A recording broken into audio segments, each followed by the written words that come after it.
우리 사도신경으로 신앙 고백함으로 4월 29일 수요일 저녁 예배 시작하겠습니다.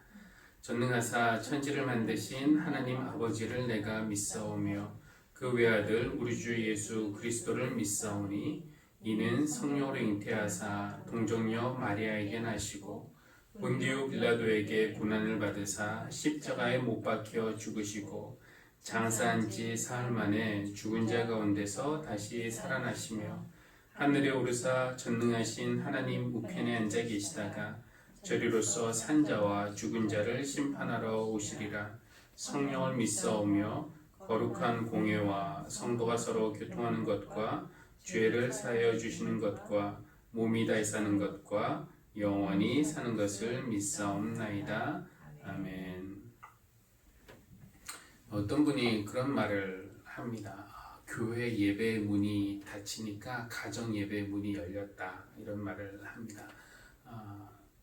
가정마다 예배의 현장이 되는 그런 기회가 된다면은 이 코로나19 때문에 교회 예배실에 못 모이는 것도 의미가 있겠다라는 생각이 들기도 합니다. 다만 우리가 여러 가지 분주함이나 또 산만함이나 게으름 때문에 이 삶의 현장을 예배 현장으로 만드는 것이 쉽지만은 않을 것이다 라는 걱정도 듭니다. 오늘이 수요일 저녁 예배 영상으로 드리는 것은 마지막 시간이고 다음 주 수요일 5월 6일부터는 또 이곳에서 예전처럼 모여서 예배할 그런 계획입니다. 오늘 어디서든지 예배 드리실 때 하나님 안에 여러분이 또 여러분 안에 하나님이 거하시는 그런 하나됨을 경험하고 또 하나님이 우리 안에 거하신다는 그런 확신이 들 때 거기서부터 평화가 오는 줄 믿습니다. 그 평안이 여러분에게 임하기를 바라면서 여러분을 예배의 자리로 초대합니다. 우리 찬송가 405장 주의 친절한 팔에 안기세 그 평안을 너에게 주노라 이어서 찬송하도록 하겠습니다. 찬송가 405장입니다.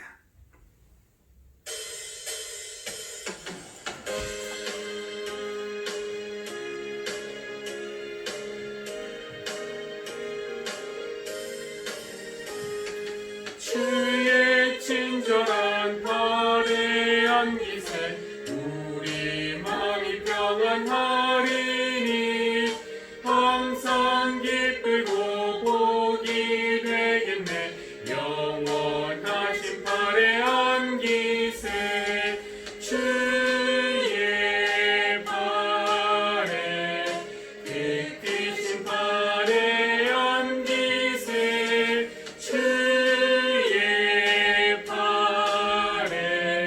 영원하신 팔에 안기세 날이 갈수록 주의 사랑이 그를 광명하게 비치고 천성 가는 길 편히 가리니 영원하신 팔에 안기세 주의 팔에 그 크신 팔에 안기세 주의 팔에 영원하신 팔에 안기세 주의 보좌로 나아갈 때에 기뻐 찬미 소리 외치고 겁과 두려움 없어지리니 영원하신 팔에 안기세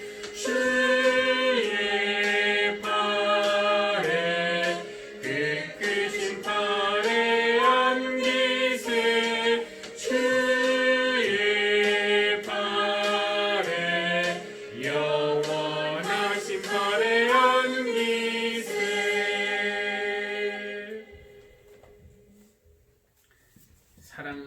평화를 너에게 주노라 함께 찬양하겠습니다.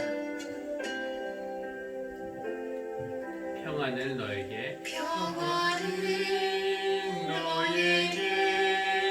주노라 세상이 줄 수 없는 세상이 줄 수 없는 세상이 알 수도 없는 세상이 알 수도 없는 평안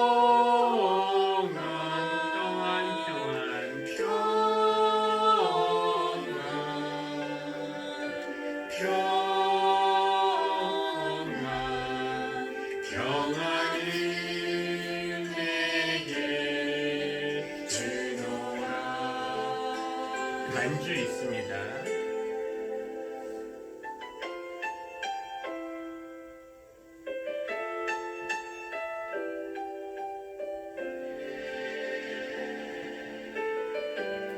사랑을 너에게 주노라.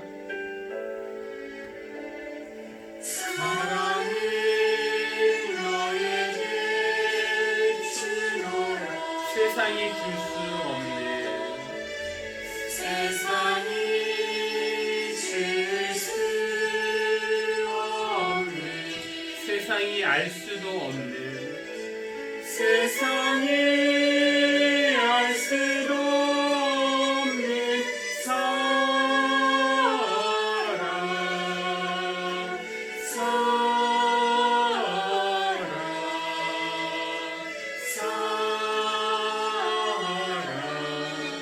사랑을 내게 주노라. 기쁨을 너에게 주노라. 내게 주노라. 세상이 줄 수 없는 세상이 알 수도 없는 기쁨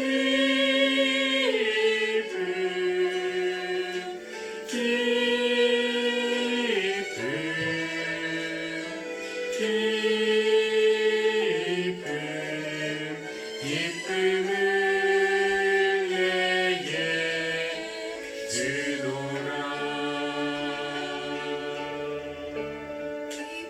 기쁨을 내게 주노라.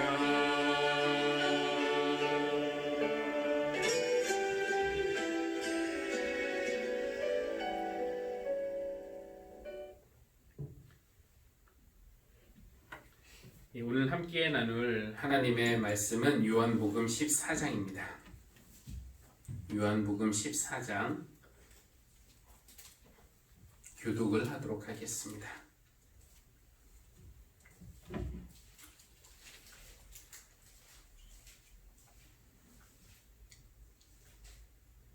너희는 마음에 근심하지 말아라. 하나님을 믿고 또 나를 믿어라. 내 아버지의 집에는 있을 곳이 많다. 그렇지 않다면 내가 너희가 있을 곳을 마련하러 간다고 너희에게 말했겠느냐? 나는 너희가 있을 곳을 마련하러 간다. 내가 가서 너희가 있을 곳을 마련하면 다시 와서 너희를 나에게로 데려다가 내가 있는 곳에 너희도 함께 있게 하겠다. 너희는 내가 어디로 가는지 그 길을 알고 있다. 도마가 예수께 말하였다. 주님, 우리는 주님께서 어디로 가시는지도 모르는데 어떻게 그 길을 알겠습니까? 예수께서 그에게 말씀하셨다. 나는 길이요 진리요 생명이다. 나를 거치지 않고서는 아무도 아버지께로 가는 사람이 없다. 너희가 나를 알았더라면 내 아버지도 알았을 것이다. 이제 너희는 내 아버지를 알고 있으며 그분을 이미 보았다.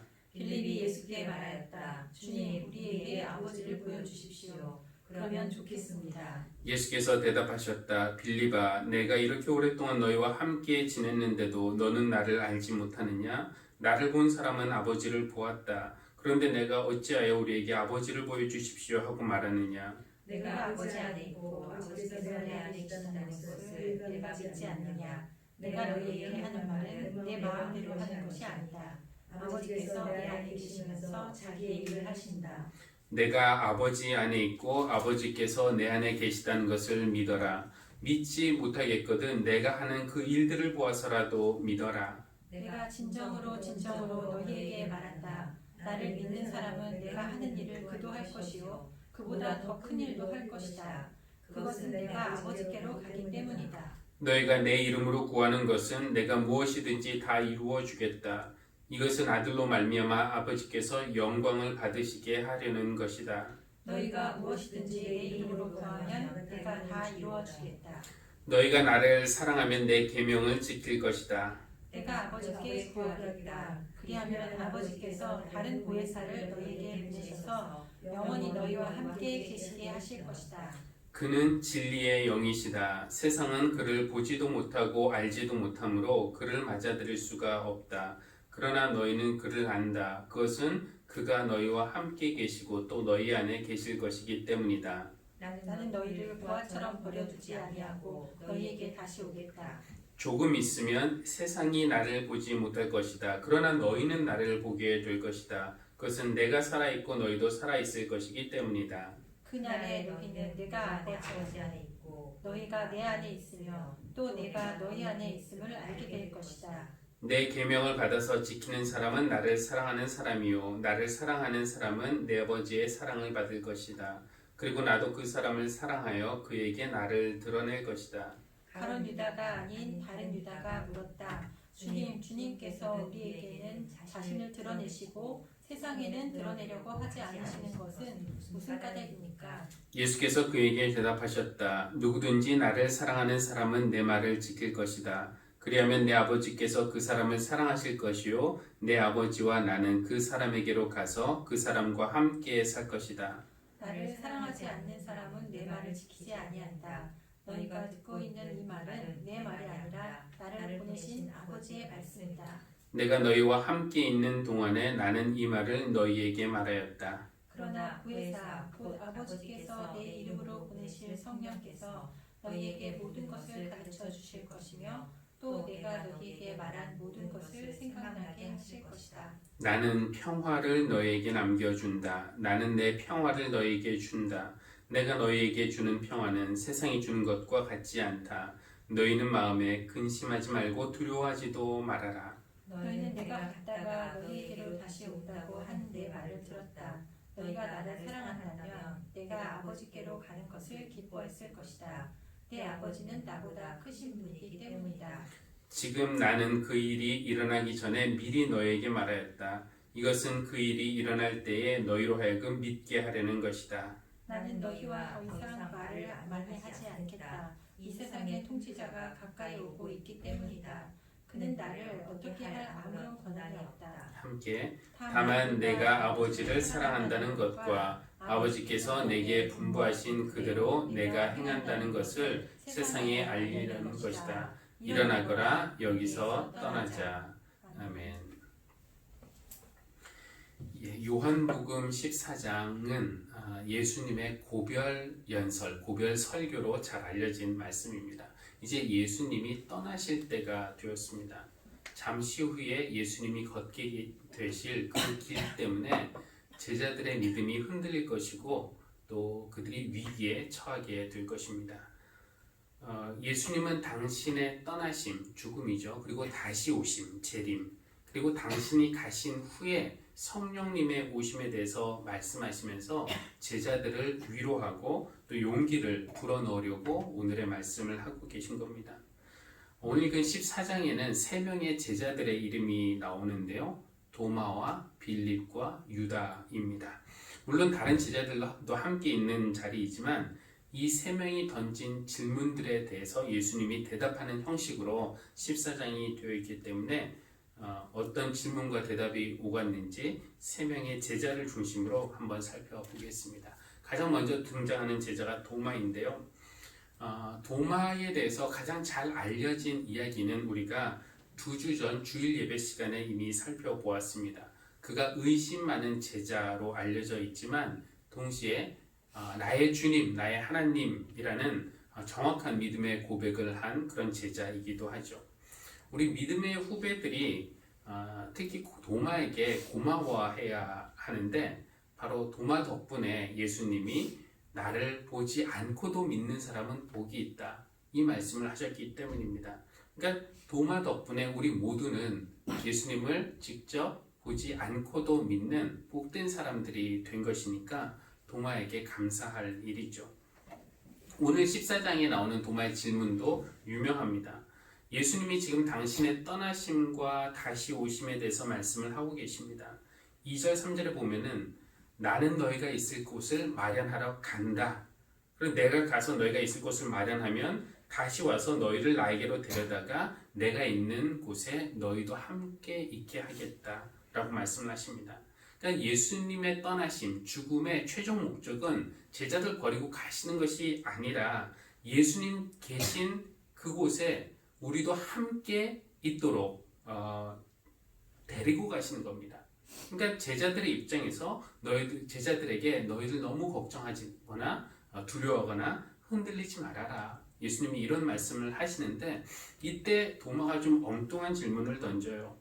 예수님은 가셨다가 직접 다시 오셔서 제자들을 데리고 가시겠다는 것이니까 우리가 사실 길을 알 필요는 없지만 도마는 마치 자신의 길을 찾아야 한다는 그런 것처럼 묻고 있습니다. 주님, 우리는 주님께서 어디로 가시는지도 모르는데 어떻게 그 길을 알겠습니까? 그때 예수님이 유명한 말씀을 하시죠. 나는 길이요 진리요 생명이다. 나를 거치지 않고서는 아무도 아버지께로 갈 사람이 없다. 참 소중하고 귀한 말씀인데요. 때로는 오해를 받기도 하고 또 잘못된 맥락에서 많이 오용되기도 합니다. 예수님이 이 말씀을 하신 것은 어떤 의미일까요? 우리 인간은 누구나 할 것 없이 다 죄인입니다. 이것이 우리 인간에 대한 성경의 증언입니다. 인간에 대한 이런 부정적인 시각, 인간은 다 죄인이다 라는 부정적인 시각을 싫어하고 받아들이지 않는 사람들도 있어요. 그러나 우리가 인류의 역사를 공부해 본다면 정말 그 갈등과 전쟁이 끊이지 않고 반복되는 인류의 역사를 조금이라도 진지하게 공부를 한 사람이라면 또 세상을 들여다보지 않고 내 자신을 들여다볼 때에 솔직하게 진지하게 들여다볼 만큼 용기 있는 사람이라면 인간의 죄성을 부정하기 힘들 겁니다. 그 인류의 죄 때문에 온갖 고통스러운 일들이 발생했고 발생하고 있고 또 그 고통의 굴레 속에서 우리가 살아가고 있습니다. 이 죄의 굴레에서부터 구원받을 수 있는 방법은 무엇이 있을까에 대해서 많은 사람들이 연구도 하고 시도도 하고 노력도 했어요. 그러나 돈도 우리 영혼에 만족을 줄 수 없었고 과학의 발달도 우리에게 영생을 줄 수 없었고 또 지식, 이성, 깨달음 이런 것이 우리를 선한 사람으로 바꿔줄 수 없다는 것을 우리는 알게 됐습니다. 종교적인 노력들도 마찬가지입니다. 율법을 아무리 잘 지키려고 노력해도 그것이 하나님께 이르는 길, 구원의 방법은 될 수 없었습니다. 오직 예수님만이. 이 말은 무슨 말이냐면 인간의 어떤 노력이나 수고나 행위가 아니라 하나님의 노력과 하나님의 행위, 그 하나님의 행위라는 것은 결국 하나님이 예수 그리스도를 통해서 십자가에서 행하신 그 일이 우리 인간에게 구원의 길을 열어주었다라는 것입니다.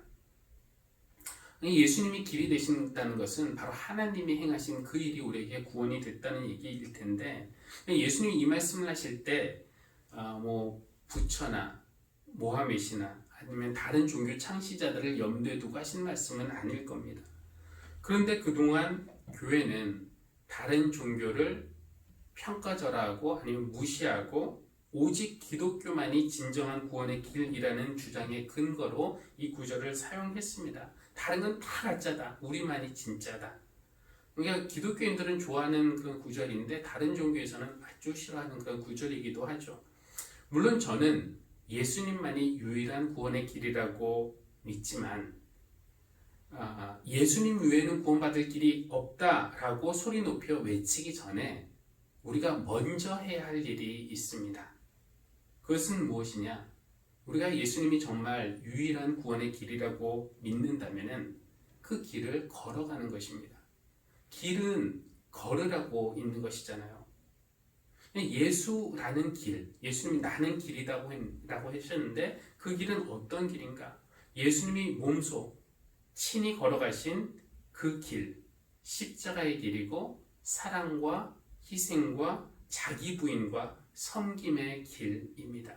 그런데 그 길은 자기는 걷지도 않으면서 이 길만이 진리다 이렇게 외치고 있다면 다른 사람들이 어떻게 보겠습니까? 우리는 그 길을 함께 걷고 있는 사람들입니다. 좁고 어렵고 힘든 길이지만 최후 승리 믿기에 낙심하지 않고 힘차게 걸어갈 수 있고 또 나 혼자 가는 길 아니라 사랑하는 형제자매들 함께 걸으면서 앞에서 기다려주고 또 끌어주고 뒤에서 밀어주고 그렇기에 가벼운 걸음으로 걸어갈 수 있는 그 길입니다. 우리가 그 길 꾸준히 걷다 보면은 어느새 우리는 예수님이 계신 그곳, 우리가 주님과 함께 있을 것이라고 말씀하셨던 그곳에 도착해 있는 우리의 모습을 발견하게 될 줄로 믿습니다. 주님의 삶을 우리의 길로 삼는 우리 모두가 되기를 바랍니다. 다음으로 등장하는 제자가 이제 빌립이죠. 이 빌립은 요한복음에 4번 등장합니다. 1장에서 빌립이 등장했는데 그때 예수님의 제자로 부름을 받았고요. 부름을 받자마자 나다나엘을 찾아갔습니다. 그러면서 우리가 메시아를 만났소 라고 이야기하죠.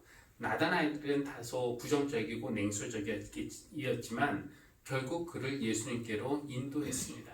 그러니까 나다나엘이 예수님을 만날 수 있는 문이 되어준 것이죠. 6장에서 다시 한번 빌립이 나오는데 예수님이 5,000명을 먹이시기 전에 빌립에게 시험 문제를 내세요.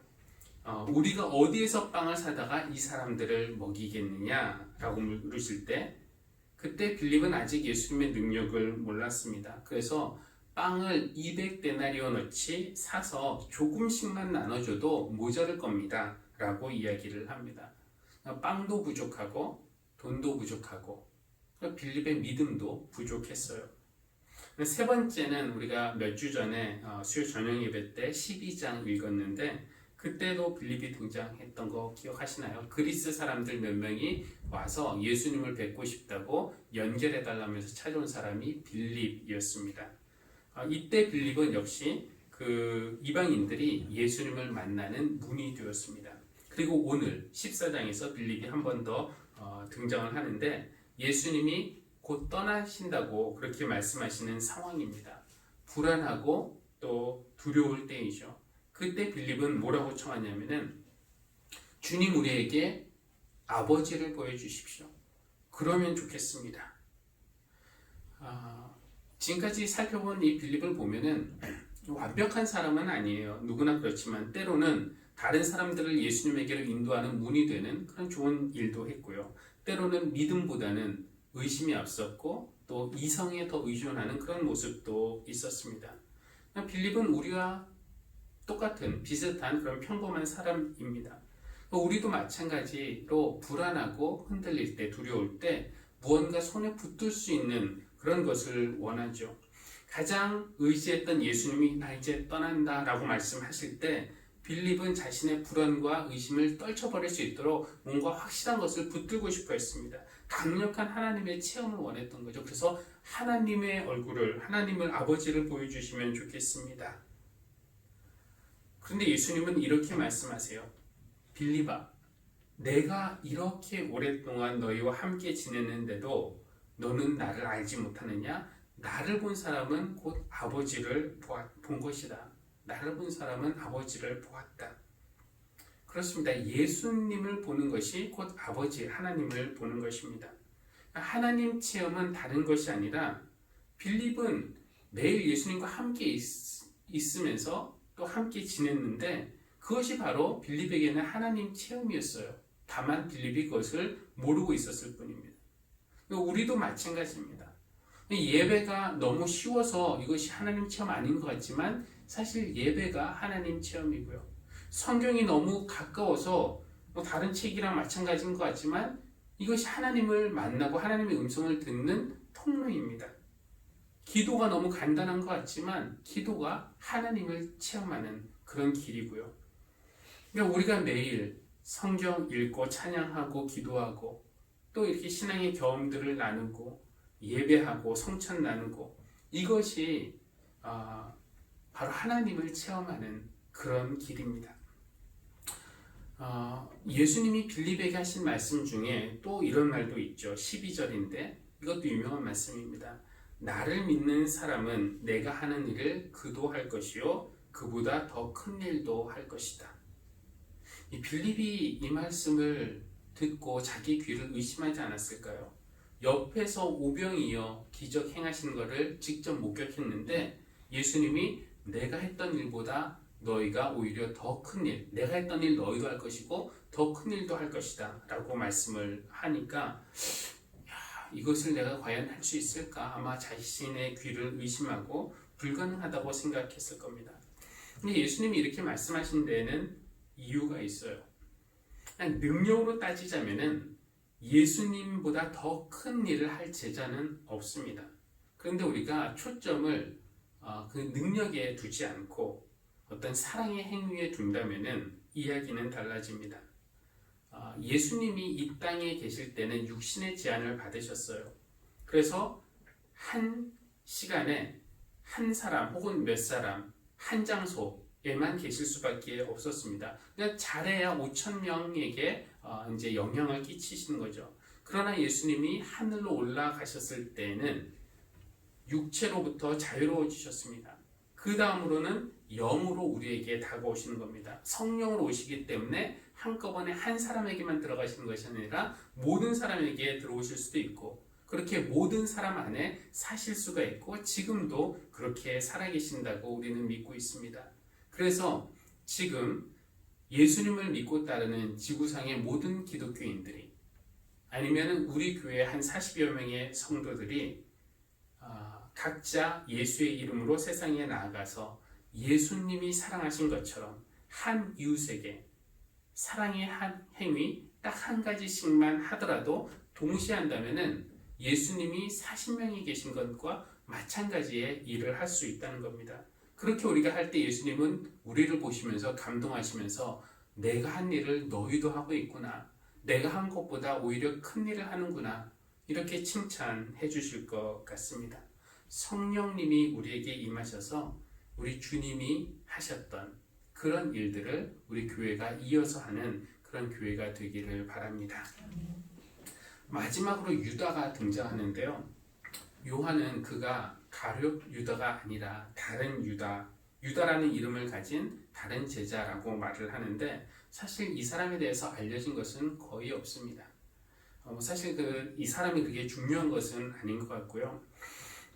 예수님은 지금 육신으로는 이제 그들을 떠날 것이지만 성령을 통해서 그들과 함께 하실 것이다 라는 그런 말씀을 이어가고 계세요. 제자들에게 마지막 설교를 하시면서 내 몸은 같지만 성령님이 함께 하실 것이다. 그러면서 세상은 그 영을 몰라도 너희들은 그 영을 알게 될 것이다.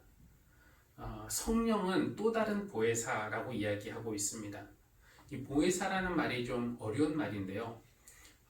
그리스어로 파라클레토스라는 단어인데, 이 단어를 우리나라 말로 번역하기에 적당한 그런 단어가 없습니다. 그래서 번역하는 사람들이 우리나라 말을 만들어내서 만든 것이 보혜사인데요.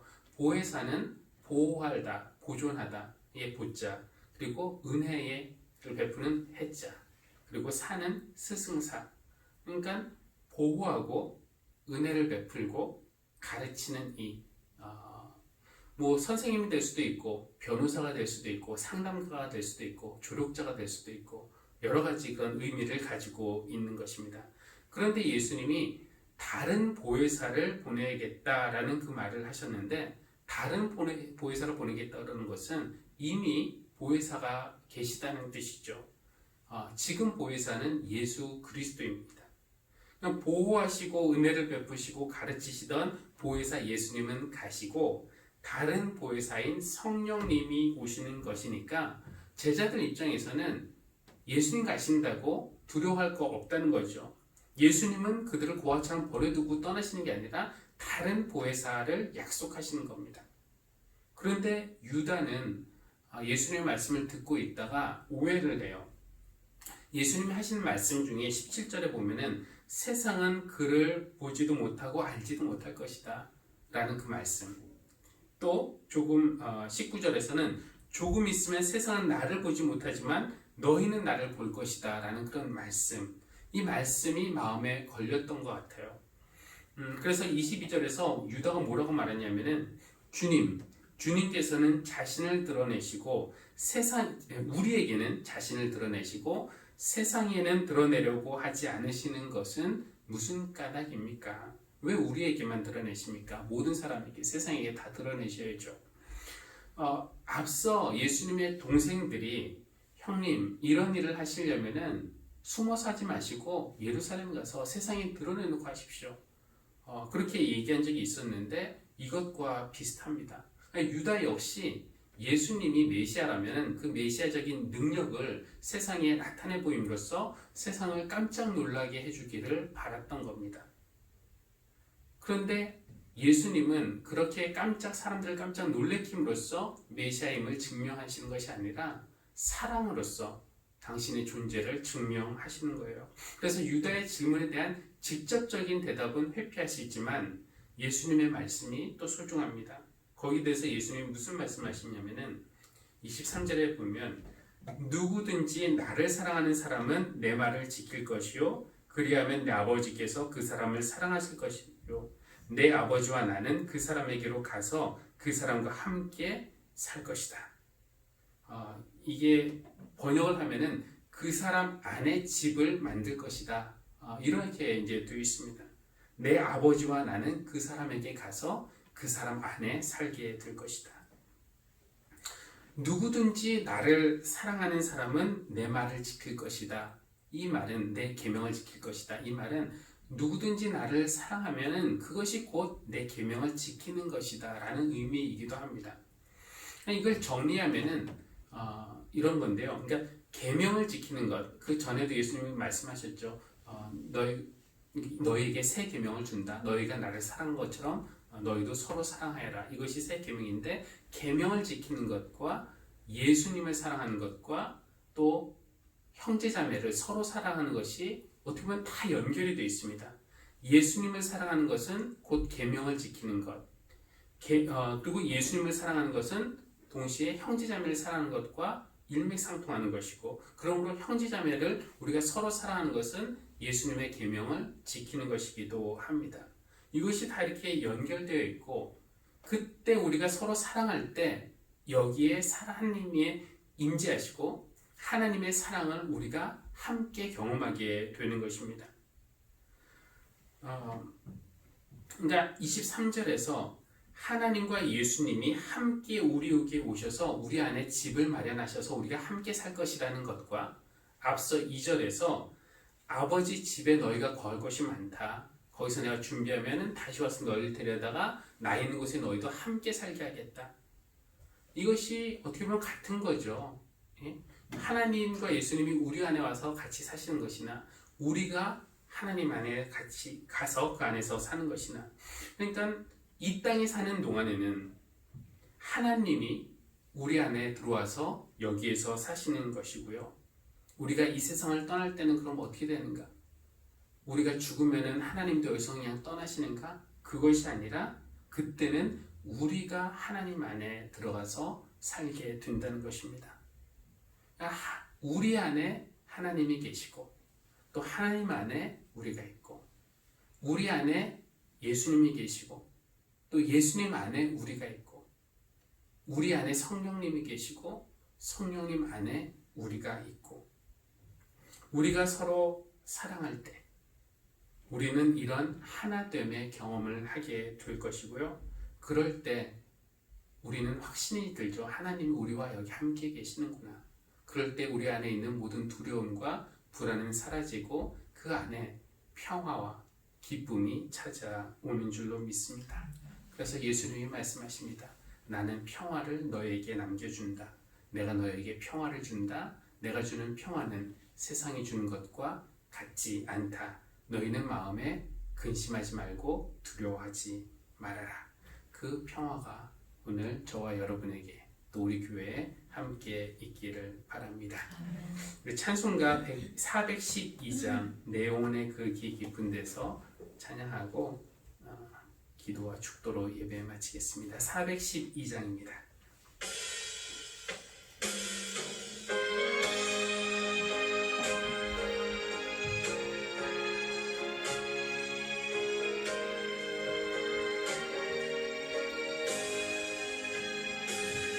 내 영혼의 그 깊은 데서 맑은 나락이 훈련하네. 하늘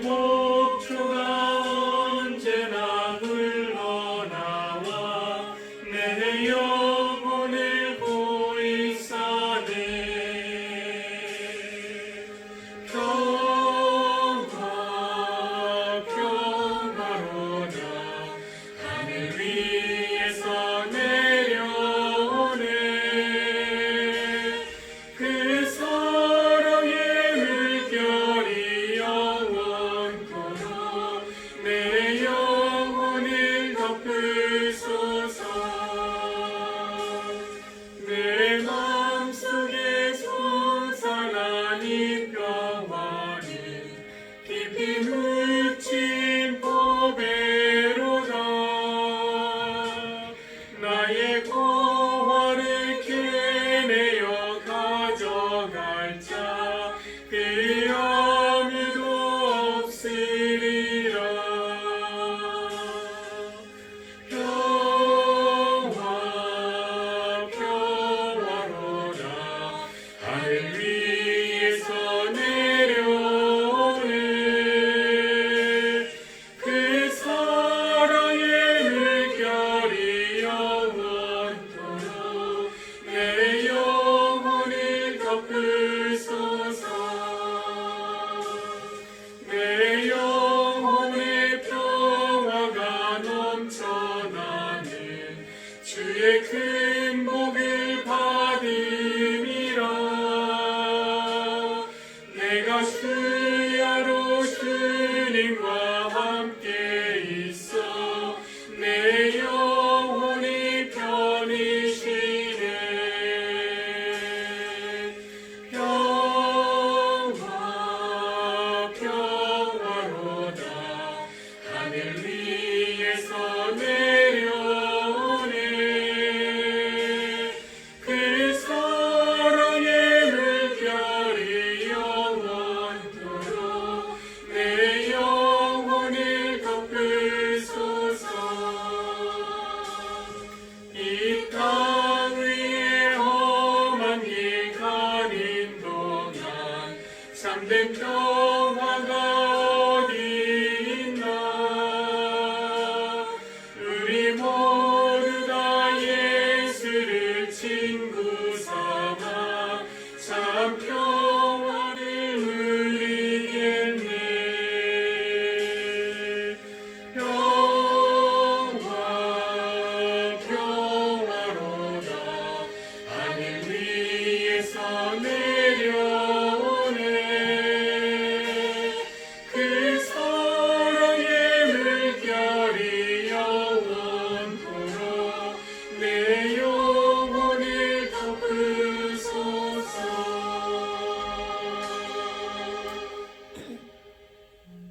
기도하겠습니다. 하나님, 언제 어디서든지 우리가 예수 그리스도의 이름으로 모일 때 함께 하시며 우리의 예배를 받아주시니 감사합니다. 어려울 때 도움이 되시고 시련의 때에 피난처가 되시는 하나님께 나아가는 것이 이렇게 쉬운데 너무 쉽다 보니 그 은혜의 소중함을 소홀히 여겼음을 회개합니다. 이 시간 주신 말씀을 따라 기도합니다. 먼저 하나님에게 이르는 길이 되어 주신 우리 예수님께 감사합니다. 다른 길 다 틀렸다고 이 길만이 맞다고 외치기에 앞서 먼저 그 길을 진실하게 걷는 우리가 되도록 인도하여 주십시오. 그렇게 걷는 우리의 모습을 보고 다른 이들도 이 예수의 길을 함께 걷고 싶은 마음이 들도록 하여 주십시오. 주님이 떠나시면 성령님이 오실 것이고 성령님이 오시면 우리가 주님이 하신 일보다 더 큰 일도 하실 것이라는 말씀에 당혹감과 아울러 무거운 책임감을 느낍니다. 주님이 행하셨던 사랑의 행위를 우리 모두가 각자의 삶의 자리에서 이웃에게 행할 때 주님께서 그 일을 크다고 칭찬해 주실 줄로 믿습니다. 또 우리가 놀라운 기적으로 세상을 깜짝 놀라게 하는 것이 중요한 것이 아니라 서로 사랑함으로써 하나님 안에 거하는 것이 하나님의 임재의 증거임을 믿습니다. 우리가 하나님 안에, 예수님 안에, 성령님 안에 있음을 믿습니다. 하나님께서, 예수님께서, 성령님께서 우리 안에 거하심도 믿습니다. 우리 하늘시작교회 모든 성도들이 또 모든 가정이 그 진리를 묵상할 때 그곳에 평화를 회복시켜 주십시오. 두려워하지 않고 흔들리지 않는 우리가 될 수 있도록 은혜 베풀어 주십시오.